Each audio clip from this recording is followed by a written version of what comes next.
De acordo com James Dunn, que é o teólogo tradicional, que ajudou bastante os pentecostais nas suas pesquisas, autores do Novo Testamento entenderam o dom do Espírito Santo uniformemente como o aspecto mais fundamental da conversão.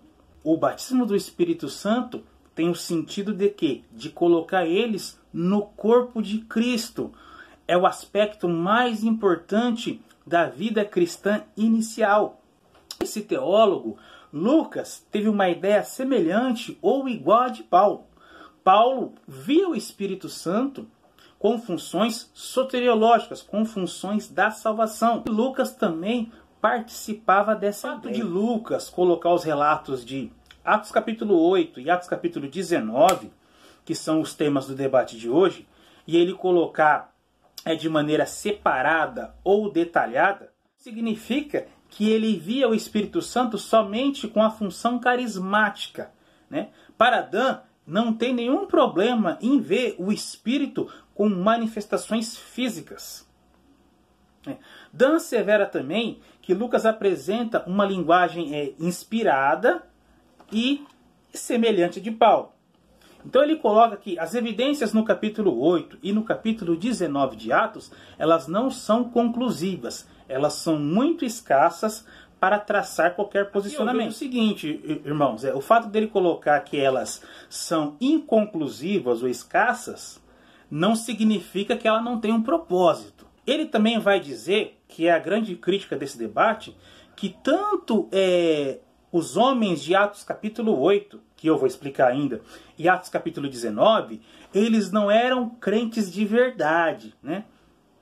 Dá para entender que James Dunn entendia que era possível haver crentes sem o Espírito Santo. Ele coloca aqui o fato deles não ter sido batizados no início e depois terem sido batizados pelo apóstolo Paulo e pelos apóstolos, significa que eles não eram crentes de verdade, então foi necessário uma confirmação, foi necessário um microdiscipulado para eles entender e assim ser participante do corpo e sangue de Cristo. Ele vai dizer, não somente diante desses capítulos, o 8 e o 19, ele vai usar muitos textos interessantes, ele faz uma análise bastante detalhada, a partir de Atos capítulo 38 e 39, e usando alguns textos paralelos, para dizer que o Espírito Santo, ele tem a função de purificação e perdão.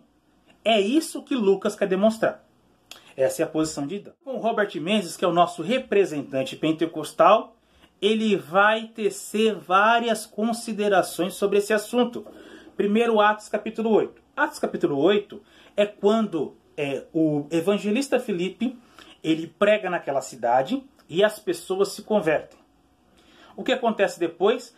É necessário os apóstolos descerem para conhecer aqueles novos integrantes do corpo de Cristo e, através das mãos dos apóstolos, das orações dos apóstolos, aquelas pessoas recebem o batismo do Espírito Santo. Se formos levar o posicionamento do teólogo tradicional a fundo, então é possível conceber crentes sem o Espírito Santo. Vai até contra o entendimento tradicional, né? Os tradicionais entendem que o batismo do Espírito Santo é quando você se batiza nas águas. Ou seja, você é batizado com o Espírito Santo quando você se batiza nas águas, entendeu? E automaticamente aquilo é uma prova da sua conversão. A partir daquele momento, o Espírito Santo já está na sua vida. O que os pentecostais demonstram é que Lucas não tem essa perspectiva. Entendeu? Lucas não entende que os samaritanos não eram cristãos. Entende que eles eram crentes de verdade. Eram crentes, sim, crentes convertidos, e depois receberam o batismo do Espírito Santo para uma capacitação, como fonte de capacitação do poder do Espírito, para testemunho, evangelística. Essa é a posição de Lucas. E o fato de Lucas colocar muito detalhado, né? Olha só, no versículo 12 de Atos, capítulo 8, você vai perceber lá, e haviam crido, sido batizados, aceitado a palavra de Deus, no versículo 14. Quer dizer, esses tempos verbais, esses versículos, não são suficientes para dizer que eles eram convertidos? Como que alguém vai trazer uma pregação da palavra sem falar sobre o senhorio de Cristo? Tá bom, Rodrigo, hoje muitas pessoas fazem isso, certo? Mas será que o evangelista Filipe, os apóstolos, os precursores da igreja primitiva, não pregavam o evangelho verdadeiro? Aí então está o primeiro ponto. Então quer dizer, não tem como você atribuir ao Espírito Santo em Atos capítulo 8, em Atos capítulo 19, em várias passagens de Lucas, funções soteriológicas. Está muito nítido essa questão, né? Então, essa é a importância desse debate que eu vejo, entendeu? O entendimento pentecostal vai trazer implicações religiosas e implicações na sua vida devocional. Exatamente. Quando você entende o batismo do Espírito Santo como uma capacitação missionária, você entende o quê? Como uma fonte de poder para o testemunho. Você vê uma situação distinta ao batismo nas águas. O batismo nas águas é a nossa identificação com o corpo de Cristo. O batismo do Espírito Santo é uma maneira de Deus atualizar a obra de Deus na sua vida e te dá ferramentas, te dá carismas para você ganhar almas para o reino, para fazer discípulos. Capítulo 19 é uma outra passagem problemática que mostra que o apóstolo Paulo desceu para a cidade de Éfeso. Vamos ler Atos capítulo 19.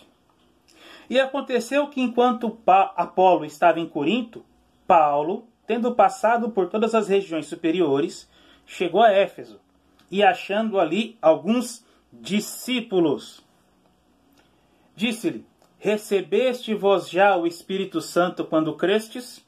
Ou seja, quando foi pregada a palavra, o momento inicial. Eles responderam: nós nem ainda ouvimos que haja o Espírito Santo.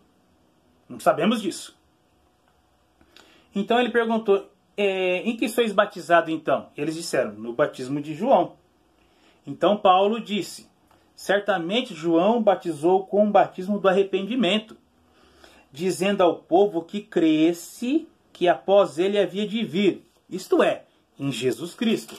E os que ouviram foram batizados em nome do Senhor Jesus, tá? Então, teve um outro batismo nas águas, porque o batismo de João é um batismo de arrependimento.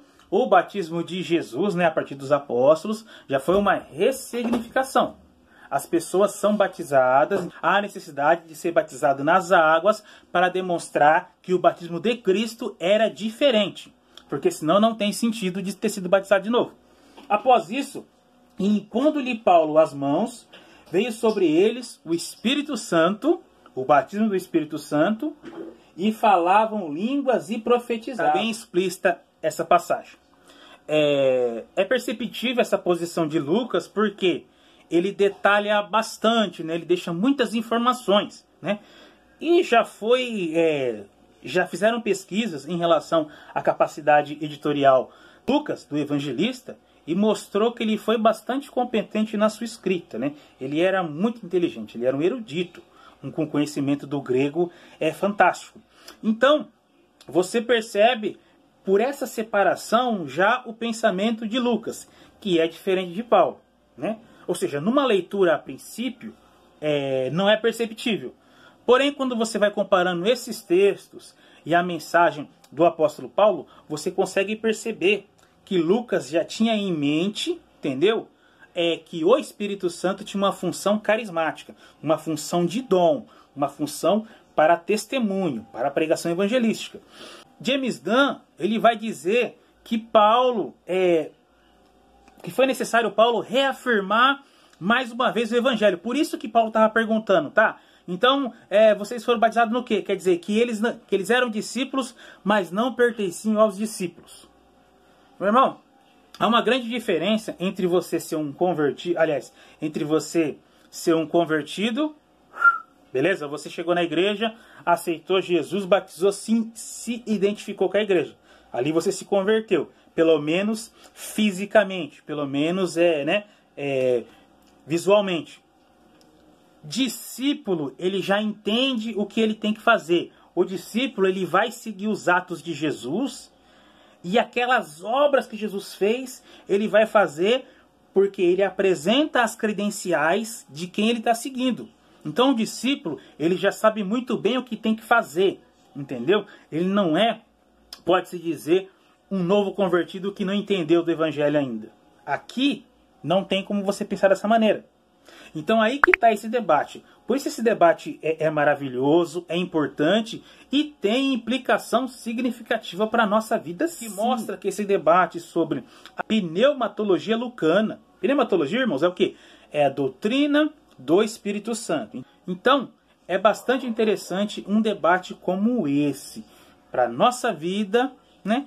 E dentro dessa tradição maravilhosa que é o cristianismo. Então, peço para vocês, comente nesse vídeo, dá o seu curtir, dá o seu joinha, se inscreva no canal, se você não é inscrito ainda, compartilha no Facebook, nas suas redes sociais, aonde você estiver, mostre esse vídeo para o seu pastor, mostre esse vídeo na sua escola bíblica, faça considerações, enfim, tem informações valiosas que vão trazer bastante compreensões e implicações no entendimento pentecostal e nesse debate maravilhoso que é sobre a doutrina do batismo do Espírito Santo. Amém?